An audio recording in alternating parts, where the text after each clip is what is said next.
ఓం అరుణాచలేశ్వరాయ నమః. శ్రీ రమణాశ్రమ లేఖలు సూర్యనాగమ్మ గారు రచించినటువంటి 43వ లేఖ ఉన్న వస్తువు ఒక్కటే.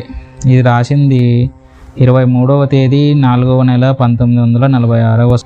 ఈ మధ్యాహ్నం ఒక ముసల్మాను యువకుడు 2-3 సహచరులతో వచ్చాడు ఇక్కడికి. ఆ కూర్చున్న వాలకం చూస్తే ఏదో ప్రశ్నించదలుచుకున్నట్లే తోచింది. కాసేపుండి అరవంలో ప్రశ్నలు సాగించాడు. అల్లాను ఎలా తెలుసుకోవడం, ఎలా చూడడం అని ఆ ప్రశ్నల సారాంశం. యథాప్రకారం ఇన్నిటినీ విమర్శించే నీవెవరో ముందు తెలుసుకుంటే ఆ తర్వాత అల్లాను తెలుసుకుందువు గాని అన్నారు భగవాన్.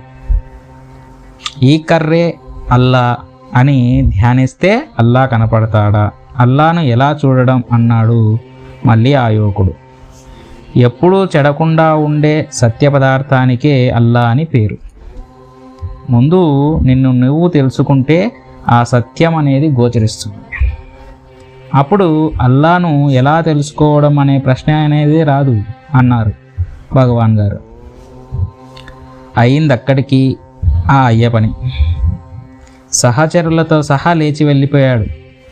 వారటు పోగానే పక్కనున్న వారితో, చూశారా, అల్లాను చూడవలెనట. ఈ కంటితోనేనా చూడడం, ఈ కళ్ళెకలా తెలుస్తుందో అన్నారు భగవాన్. నిన్నొక హిందువు ఓంకారం అంటే ఈశ్వరునకు పేరా అని భగవాన్ని ప్రశ్నించాడు. ఓంకారమే ఈశ్వరుడు, ఈశ్వరుడే ఓంకారము, ఓంకారమే సర్వ స్వరూపం అన్నమాట. అసలు స్వరూపాన్నే కొందరు ఓంకారం అంటారు, కొందరు శక్తి అంటారు, కొందరు ఈశ్వరుడు అంటారు, కొందరు ఏస్ అంటారు, కొందరు అల్లా అంటారు. ఏ పేరు పెట్టుకున్నా ఉన్న వస్తువు ఒక్కటే అన్నారు భగవాన్ గారు. 4-5 రోజుల క్రితం లోగడ ఎవరి ప్రశ్నలకో చెప్పిన సమాధానాన్ని పురస్కరించుకొని ఆశ్రమవాసులకు భక్తులొకరు భగవాన్నిలా అడిగారు. ఆనందం కూడా లయించేదే అన్నారు కదా.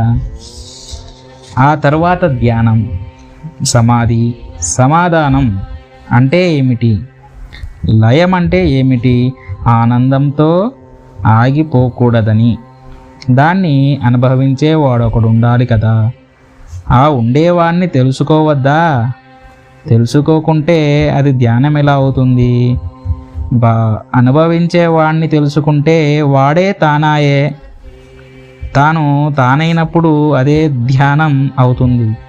ధ్యానం అంటే స్వరూపమన్నమాట, అదే సమాధానమన్ను అన్నారు భగవాన్. ఇది 43వ లేఖ. ఉన్న వస్తువు ఒకటే.